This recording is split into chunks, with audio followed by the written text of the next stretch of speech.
banana Q. For snack, I'm craving for banana Q, so we're gonna make banana Q. I'm using plantain because we don't have saging na saba here. I'm using the plantain. Don't have saging na saba. Saging na saba is so expensive. When I find out in a Barrio Fiesta, I did not buy it. So expensive. It's like 15 pounds a kilo, and that's too much. So this one is pretty good to have banana Q. So we're gonna use this as our banana. I only bought 3. Mas mura ito eh. Pwede na. Wala kasi lasa to. Masarap naman siya. Yan o. Diba? Yan ang ating ibabanana cube. Ating hihiwain. And there you go. Hiwain na natin ng ganyan. Diba? Hiwain lang natin ng maliliit.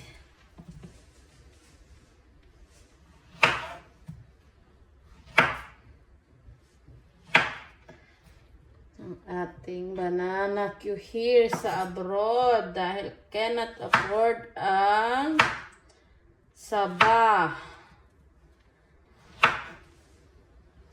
Mahal kasi ang saba. Kasing lasa din naman to ng saging na saba. Kasi itong plantain wala naman siyang lasa.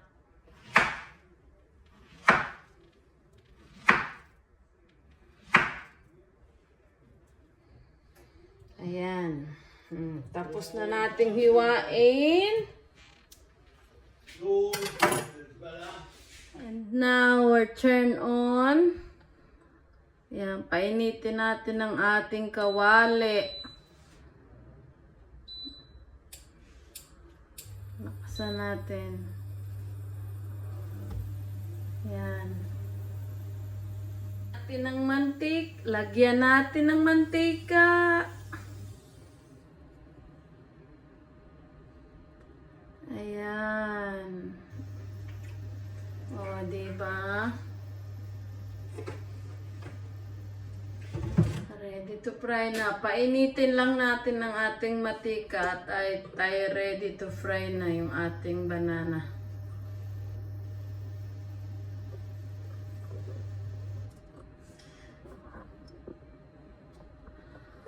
Ayan, para magmerienda na tayo. Guys, mainit na ang ating mantika. Lagay na natin ang ating banana. Ipa-fry na natin. Ayan. Isa-isahin natin. Ang ganda ng kulay niya, diba? Dikit-dikitin na natin para marami tayong mailagay. Dahil medyo maliit lang ang ating kawali.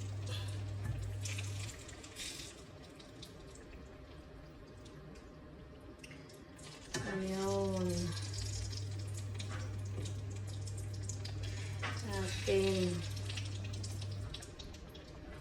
Di ba? Ayan, lapit na mapuno.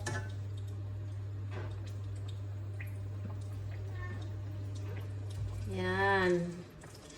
Fry na natin ang ating banana muna bago pina-fry ko muna yan bago ko ilagay ang ang arnibal para luto yung saging.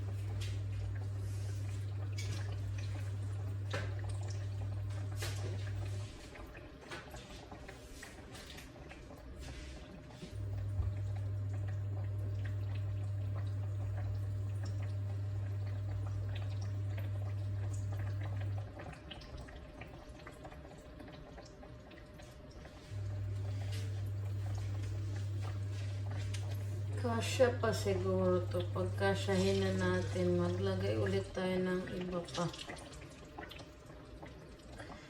Sayang kasi yung space. Maluluto din naman yan mamaya. Para dalawang salangan lang. Maliliit na ila natin. Para dalawang salangan lang yung saging ko. Oh, yan.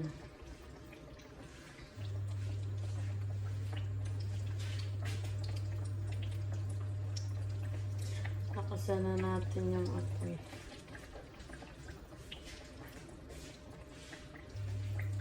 Ang gagamitin ko pala is only light brown sugar.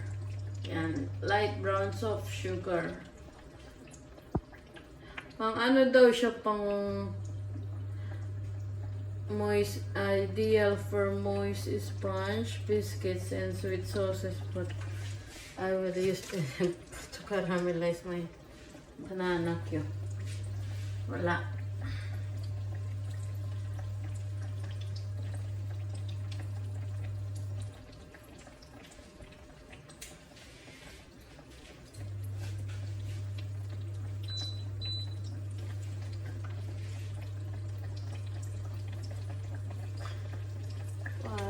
Ito na rin, merienda na to at saka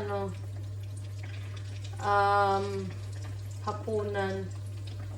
Hindi na ako kain ng hapunan pag kumain ako nito. Hindi naman kasi ako talaga 3 times a day kumakain. Kapag nabusog ako late na ako kumakain ng lunch tapos pag busog pa ako, hindi na talaga kumakain ng dinner. Ayan o. Ayan o. Nag-iba na yung kulay niya, diba?